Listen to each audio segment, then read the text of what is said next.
Hi, my name is Abby Gibson, and for my cross cultural comparison, I decided to do American country music and East African music. And while, yes, I know that this seems to be an extremely odd pair up or that they have absolutely nothing in common, I am going to prove that there are still some similarities, even when music genres seem like they are completely on different spectrums.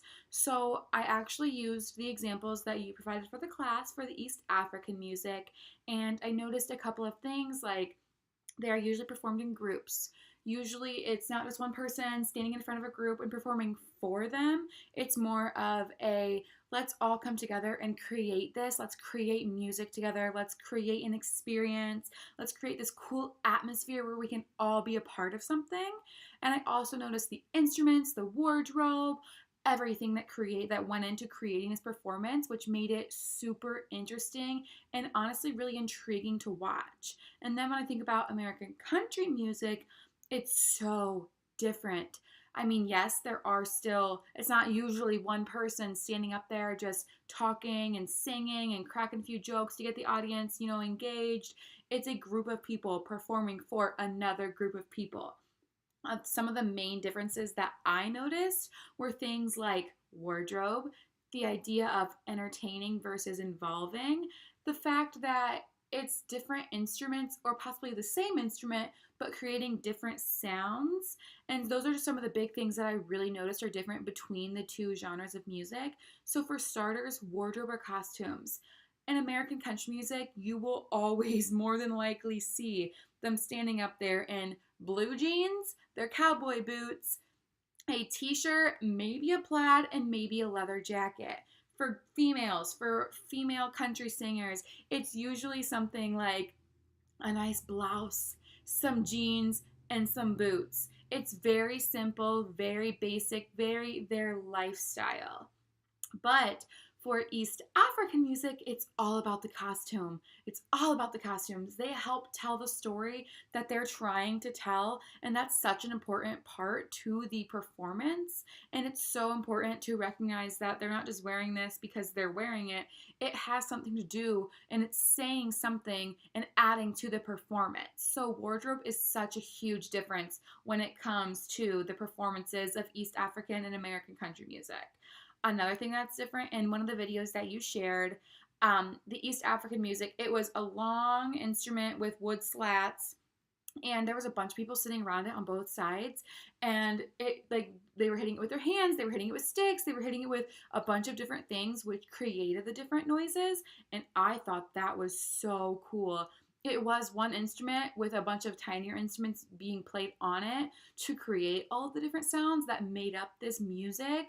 While American country music is okay, there might be three guitars on the stage, but everybody has their own guitar. They're hitting different chords at different times, playing different music to create the different sounds. So even if it is the same instrument, they're all using it to create different sounds, and just the instruments in their whole, like in a whole, are completely different from genre to genre, which is so cool because they still create sound, they still create music. It's just how you use it and what you do with what you have, which is really interesting.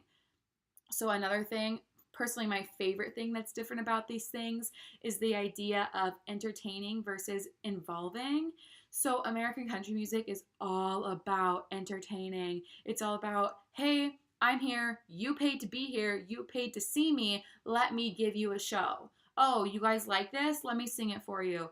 Oh, let me crack a joke or two so that way you like my personality, you are engaged, you want to come back to more shows, you think you know me on a personal level type deal. And then it's one person typically singing, maybe a group of people singing, and then their band behind them, and they're creating this performance for the audience, which is so different from East African music. It tends to be a village, a community, all of them coming together. It's a bonding experience, it's their tradition.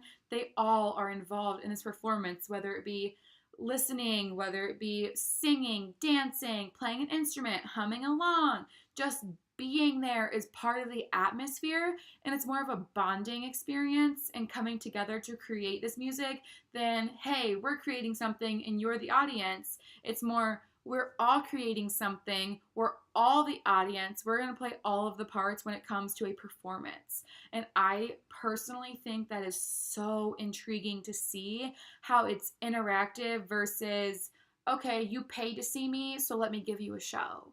That is so interesting to me, and I love that it's different.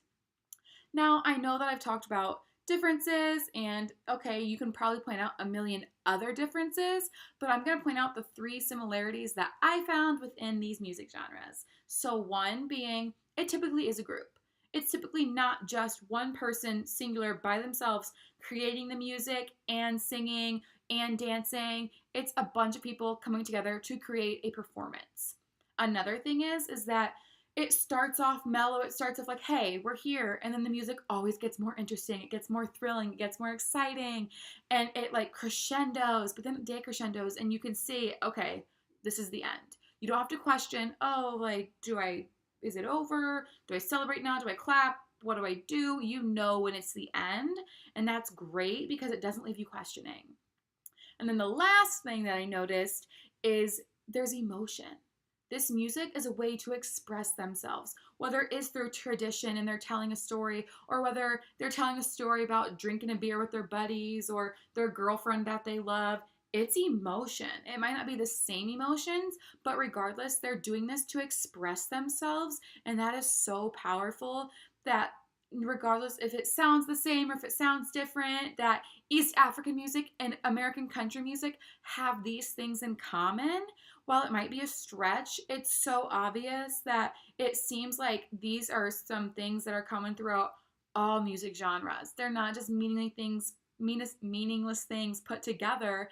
It is a bunch of things coming together. There's emotion behind it. They have something to say, something to express, and that's something to celebrate, that even if these genres are so different, they also have some similarities drawing them together to say, hey, we're all in the music group and we're different, so we have different audiences, but we also provide the same comfort, the same type of things.